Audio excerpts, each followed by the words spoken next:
Hi friends, தூதுவளை இலை பற்றி எல்லாத்துக்குமே தெரியும். தூதுவளை கோல்டுக்கு ரொம்ப நல்லது, காஃபுக்கு ரொம்ப நல்லது. ஸோ வீட்டில் சளி இருந்துச்சுன்னா கண்டிப்பாக இதை சேர்த்திக்கலாம். குழந்தைங்களே எப்படி சாப்பிட வைக்கலாம் அப்படிங்கிறதுக்கு இது ஒரு ஆப்ஷனாக இருக்கும்.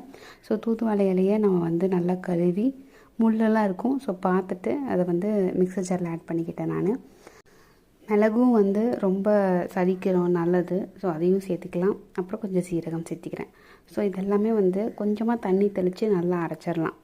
தூதுவளையில் ரசம் வச்சு குடிக்கலாம், சூப் வச்சு குடிக்கலாம், இல்லை சட்னி அரைக்கலாம், இல்லை சாப்பாட்டில் போட்டு பிசைஞ்சு சாப்பிட்லாம். இன்றைக்கி நான் பண்ணுறது தோசை மாவில் கலந்துட்டேன். ஸோ நிறைய குழந்தைங்க தோசை விருப்பப்பட்டு சாப்பிடுவாங்க. அவங்களுக்கு இது ஒரு நல்ல ஆப்ஷனாக இருக்கும். இது நீங்கள் சப்பாத்தியில் கூட நம்ம கலந்து குழந்தைங்களுக்கு கொடுக்கலாம், சப்பாத்தி பிடிக்கும் அப்படின்னா. ஸோ நம்மளோட கான்செப்ட் என்னென்னு பார்த்தீங்கன்னா, எப்படி அதை குழந்தைங்கள சாப்பிட வைக்கிறது அப்படிங்கிறது தான். இன்றைக்கி தோசை மாவில்